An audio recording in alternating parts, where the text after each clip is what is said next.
to my YouTube channel English Learning Point. I'm Taposh Komokar. Before starting my class, I wish all of my learners and viewers are quite well by the grace of Almighty.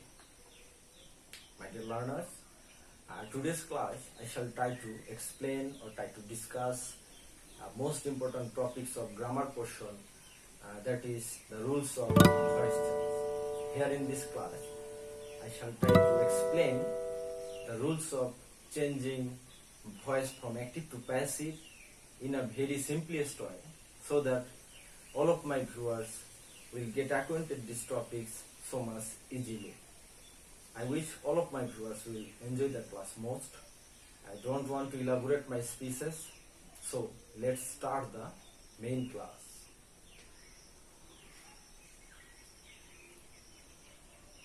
My dear viewers, at the very beginning of my class, I deeply request to all of my viewers, those who are new at my channel, please subscribe my channel.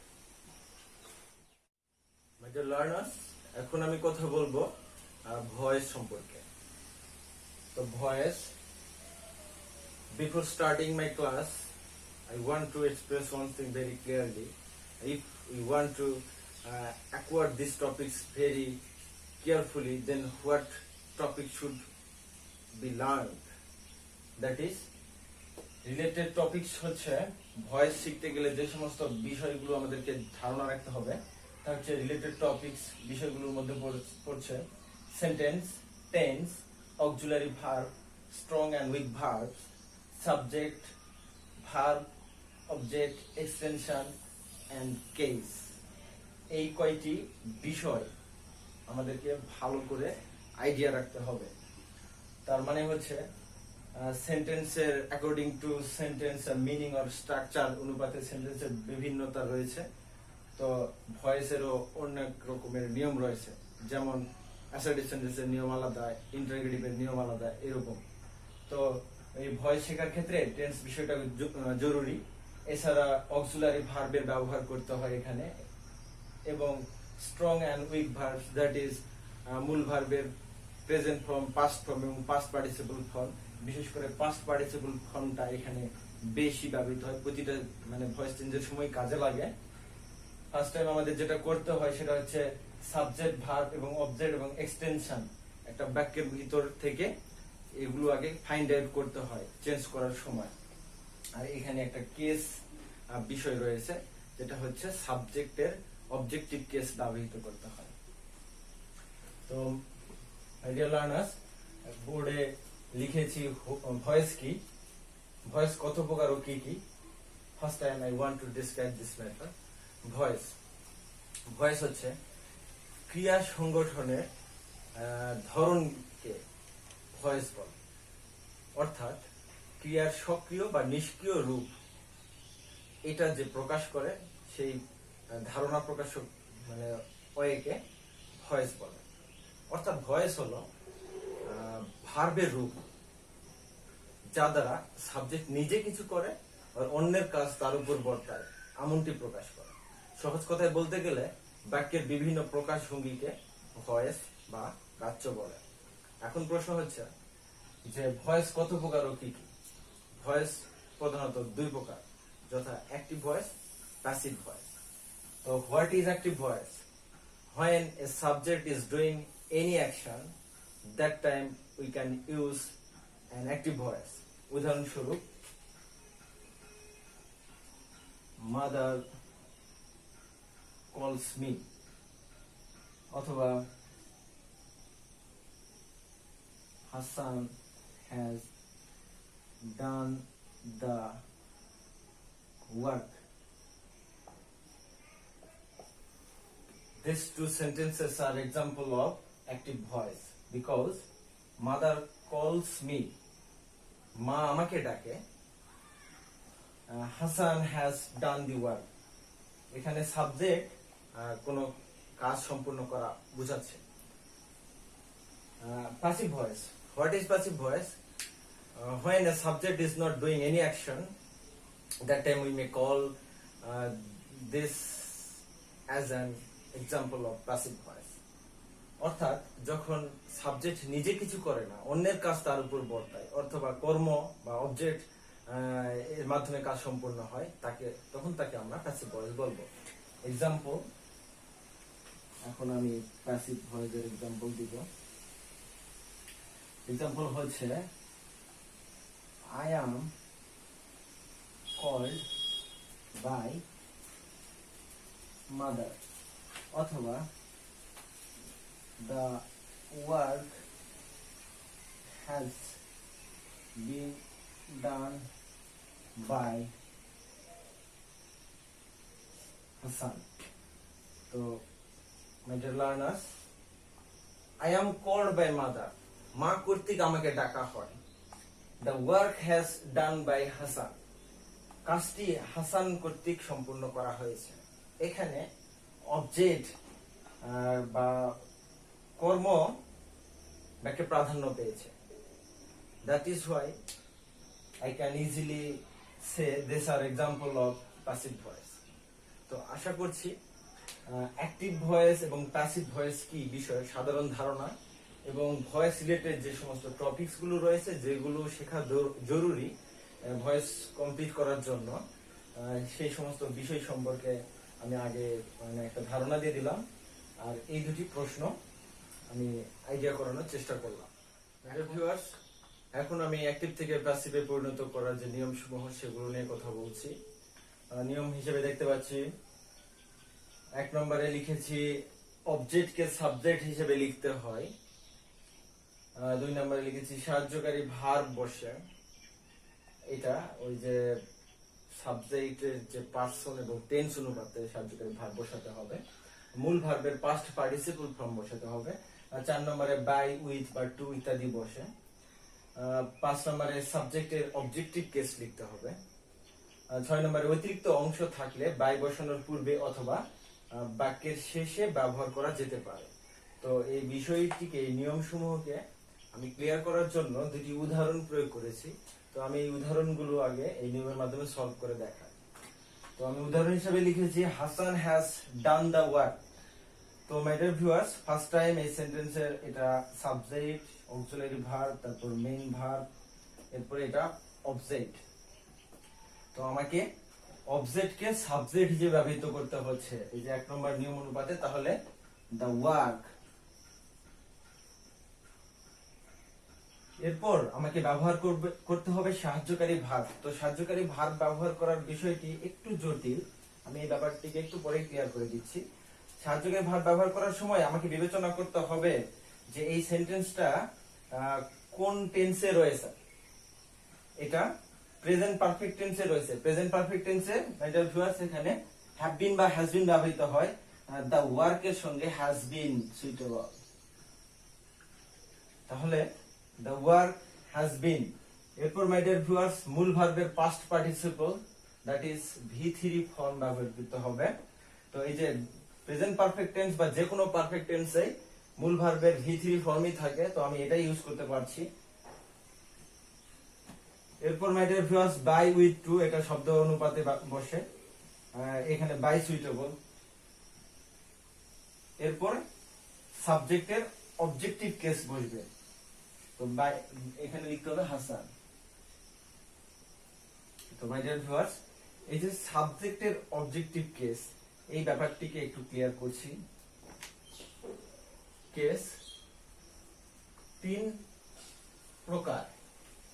তো case 3 প্রকার, এই বিষয়ে আমি পরবর্তী কোনো একটা ক্লাসে হয়তো আলোচনা করব। এখন যেহেতু সাবজেক্টিভ এবং অবজেক্টিভ কেস প্রয়োজন, তো মেন বিষয়টি হচ্ছে অ্যাক্টিভ থেকে প্যাসিভ করার সময় যদি আই থাকে তাহলে প্যাসিভের সময় মি হবে, ইউ থাকলে ইউ হবে, উই থাকলে আস হবে, দে থাকলে হবে দেম, হি থাকলে হবে হিম, শি থাকলে হবে হার।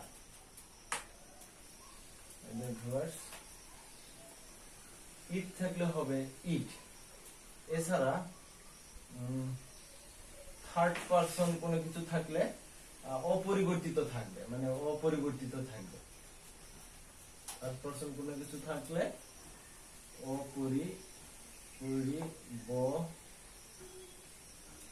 অপরিবর্তিত থাকবে। যেমন হাসান ছিল, হাসান হয়েছে, দা বুক থাকলে দা বুক, এরকম দা টেবিল থাকলে দা টেবিল, এরকম।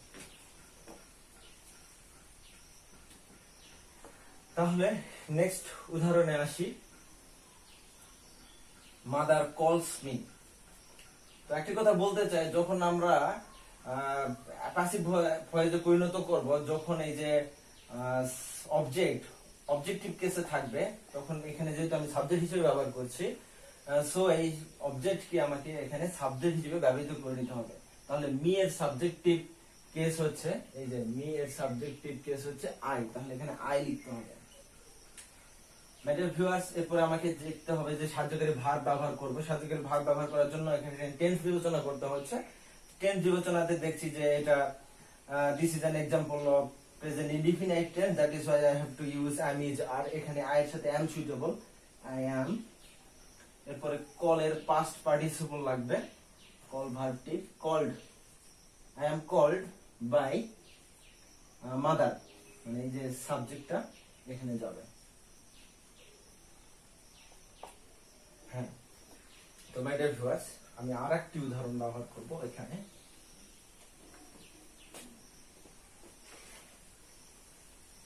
They were playing cricket in the field। তো মাই ডিয়ার ভিউয়ার্স, এই বাক্যটি অ্যাক্টিভ ভয়েসের উদাহরণ। আমি একে এখন প্যাসিভ ভয়েসে ট্রান্সফর্ম করে দেখাবো। তো এখানে লিখেছি they were playing cricket in the field. তো মাই ডিয়ার ভিউয়ার্স, আমাকে ফার্স্ট টাইম অবজেক্ট চিনতে হবে। অবজেক্ট চেনার সবচেয়ে সহজ উপায় হচ্ছে ভার্বের পর যা থাকে সেটাই অবজেক্ট, এবং ভার্বের পরে কয়েকটি অবজেক্ট থাকতে পারে। এর মধ্যে ব্যক্তিবাচক অবজেক্ট কে বেশি প্রাধান্য দেয়, অনেক সময় দুটি অবজেক্ট থাকে। যে অবজেক্টটি আমরা রেখে দিই সেটাকে রিটেইনড অবজেক্ট বলে। তো এরকম উদাহরণ আমি একটু পরে দেখাবো। এটা অবজেক্ট এবং প্রিপোজিশনাল অংশ যুক্ত কোনো অংশ যদি থাকে, এটাকে অতিরিক্ত অংশ বলে, বা এক্সটেনশন, এটাকে পরবর্তী অংশে রেখে দিতে হবে। মানে এই যে 6 নম্বর ব্যাপারটি যে কথা বলছি এটা। আর তাহলে আমি এই অবজেক্টকে প্রথমত সাবজেক্ট হিসেবে ব্যবহৃত করব, ক্রিকেট। তো মাই ডিয়ার ভিউয়ার্স, এরপরে সাহায্যকারী ভার্ব ব্যবহার করতে হবে। অবজেক্টকে সাবজেক্ট হিসেবে ব্যবহার করেছি, এরপর সাহায্যকারী ভার্ব হিসেবে ব্যবহার করব। এখানে দেখছি যে এটা পাস্ট কন্টিনিউয়াস টেন্সের উদাহরণ, ওয়ার প্লাস ভার্বের সাথে আইএনজি যুক্ত রয়েছে। এর জন্য পাস্ট কন্টিনিউয়াস টেন্সে ওয়ার বিং বা ওয়াজ বিং ব্যবহৃত হয়। এখানে ক্রিকেটের সাথে ওয়াজ বিং সুইটেবল। তার মানে টেন্স অনুপাতে বিভিন্ন রকম টেন্সের জন্য বিভিন্ন রকম সাহায্যকারী ভার্ব রয়েছে। এটা আমি একটু পর দেখানোর চেষ্টা করছি। Cricket was being. My dear viewers, এই যে অবজেক্ট কে সাবজেক্ট হিসেবে ব্যবহৃত করেছি, এটা করেছি। তারপর 2 নম্বরে সাহায্যকারী ভার্ব বসে সাহায্যকারী ভার্বও বসিয়েছি। এখন মূল ভার্বের পাস্ট পার্টিসিপল ব্যবহৃত করব। এই যে প্লে, মূল ভার্ব, প্লে এর পাস্ট পার্টিসিপল প্লেড। তো ক্রিকেট ওয়াজ বিং প্লেড। এরপর বাই একটা শব্দ রয়েছে, বাই লিখতে হবে। বাই লেখার পর সাবজেক্টের অবজেক্টিভ কেস, এই যে my dear viewers they, they subject, এই যে দে সাবজেক্ট, এর অবজেক্টিভ কেস দেম লিখতে হবে, বাই দেম। তো মাই ডিয়ার ভিউয়ার্স, এখন একটি কথা বলতে চাই। অতিরিক্ত অংশ থাকলে বাই বসানোর পূর্বে, এই যে ইন দি ফিল্ড এই অংশটুকু আমি চাইলে বাই বসানোর পূর্বে এখানে দিয়ে দিতে পারতাম। তাহলে কি দাঁড়াতো? Cricket was being played in the field by them. তো আমি যদি এটা করি নাই, তাহলে আমরা এইভাবেও করতে পারবো। অতিরিক্ত অংশ থাকলে বাই বসানোর পূর্বে অথবা বাক্যের শেষে ব্যবহার করা যেতে পারে। তো মাই ডিয়ার ভিউয়ার্স, আমি এখানে বাক্যের শেষে ইন দা ফিল্ড বাক্যের শেষে ব্যবহৃত করলাম। তাহলে কি দাঁড়াচ্ছে? Cricket was being played by them in the field. তো my dear viewers, voice change করার জন্য সবচেয়ে গুরুত্বপূর্ণ টপিকস হচ্ছে first time subject, object, verb, extension আগে সেন্টেন্স থেকে ফাইন্ড আউট করতে হবে। তো সেই অনুপাতে আমি এখানে এই যে সাবজেক্ট, তারপরে ভার্ব এবং অবজেক্ট এবং এক্সটেনশন ফাইন্ড আউট করেছি। অবজেক্টকে সাবজেক্ট হিসেবে ব্যবহৃত করেছি, তারপরে সাবজেক্টের টেন্স, পারসন, নাম্বার অনুপাতে আমাকে সাহায্যকারী ভার্ব ব্যবহৃত করতে হয়েছে। তো তারপরে আমাকে মূল ভার্বের পাস্ট পার্টিসিপল ব্যবহৃত করতে হবে, এরপর একটা বাই শব্দ লিখতে হবে। এরপরে দেখা যাচ্ছে যে ওই সাবজেক্টের অবজেক্টিভ কেস বসাতে হচ্ছে। এরপর অতিরিক্ত অংশ থাকলে সেগুলোকে আমি বাই বসানোর পূর্বে দিতে পারতাম, অথবা বাই বসানোর সেন্টেন্সের একদম শেষে ব্যবহার করতেছি। তো আমি এখন এই যে উইথ এবং টু, এই দুটি বিষয় নিয়ে একটু কথা বলবো, একটি উদাহরণের মাধ্যমে এগুলো দেখানোর চেষ্টা করব।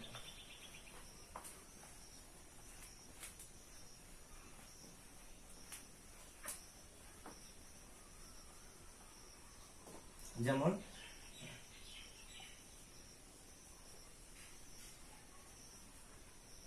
He knew me. তো মাই ডিয়ার ভিউয়ার্স, এই বাক্যটিকে যখন আমি প্যাসিভে ট্রান্সফর্ম করব তখন সাবজেক্ট, ভার্ব এবং অবজেক্ট, তো এই অবজেক্টকে সাবজেক্ট হিসেবে ব্যবহৃত করলে মি থেকে আই হবে।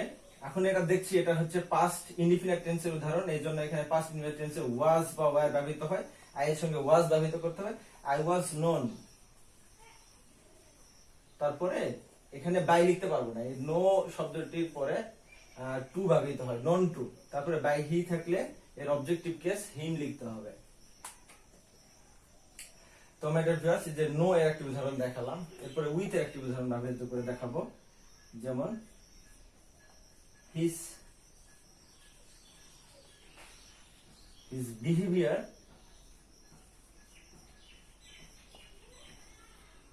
satisfied me very much.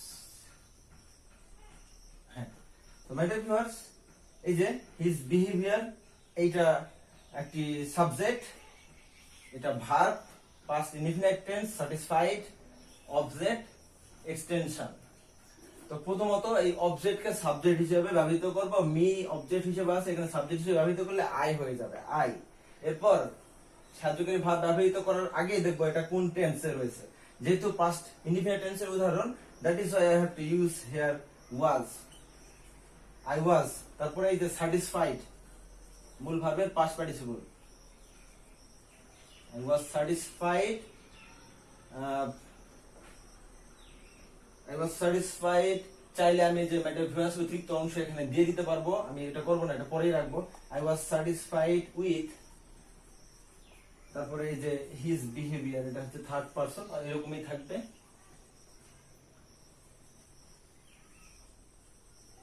এরপরে অতিরিক্ত অংশ আমি জাস্ট ওখানে বসিয়ে দিব। ম্যাটার ভিউয়ার্স, একটা কথা বলতে চাই, এই যে অতিরিক্ত অংশটিকে আমি এই যে উইথ, বাই, টু এগুলোর পরে, মানে মূল ভার্বের পাস্ট পার্টিসিপল ব্যবহৃত করার পরে অতিরিক্ত অংশটিকে এখানেও দিতে পারতাম, তাহলে এটা কিরকম দাঁড়াতো, যে I was satisfied very much with his behaviour, এটা করলেও হবে। আমি এটা করেছি যে I was satisfied with his behaviour very much. Matter viewers,